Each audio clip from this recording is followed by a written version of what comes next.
Hello বন্ধুরা, কেমন আছো তোমরা সবাই? আশা করছি তোমরা সবাই অনেক অনেক ভালো আছো।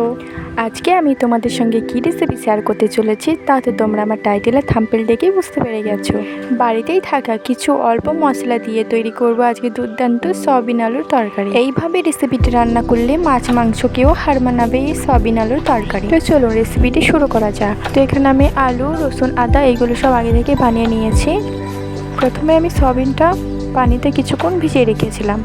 জল থেকে নিয়ে সয়াবিনটা আমি কুচি কুচি করে কেটে এবার তেলে ভেজে নিচ্ছি। সয়াবিনটা তোমরা তোমাদের ইচ্ছে মতো করে ভাজবে। আমি কিন্তু অনেকটা লাল লাল করে ভেজে নিয়েছি, এতে টেস্টটা কিন্তু বেশি হবে। সয়াবিনটা আমার ভাজা হয়ে গেছে, এবার আমি এটাকে তুলে নেব।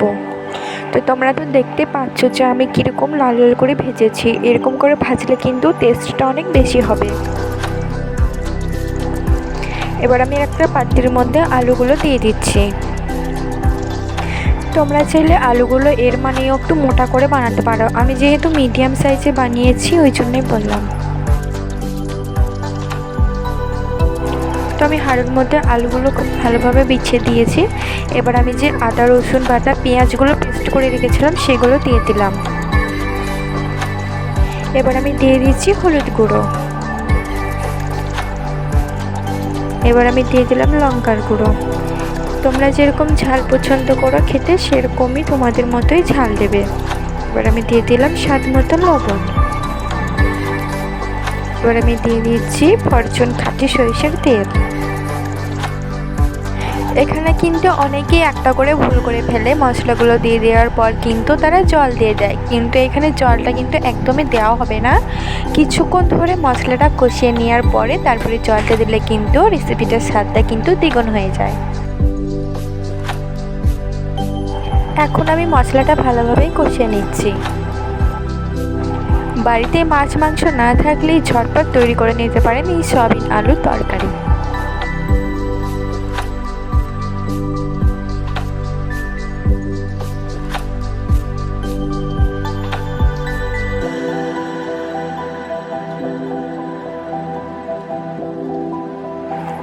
প্রায় 3-4 মিনিট হলো আমার মশলাটা কষে নেওয়া। এবার আমি দিয়ে দেবো পরিমাণ মতন জল।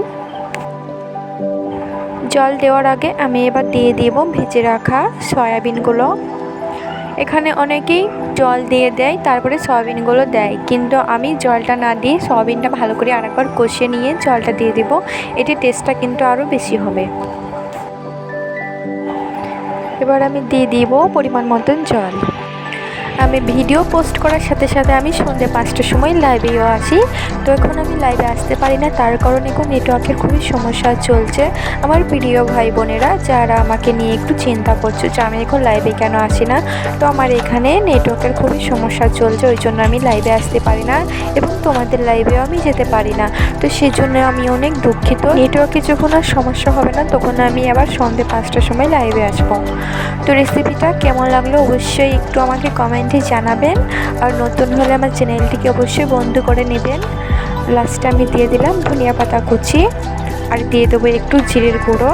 এটা দিলে কিন্তু স্বাদটা আরও দ্বিগুণ হয়ে যায়। তো এবার আমি কিছুক্ষণ এটাকে ঢেকে রেখে দেবো যাতে জলটা একটু মরে যায়। 10 মিনিট ঢেকে রাখার পর জলটা কিন্তু অনেকটাই মরে গেছে। এবার আমি দিয়ে দিচ্ছি জিরের গুঁড়ো। আশা করছি রেসিপিটি ভালো লেগেছে।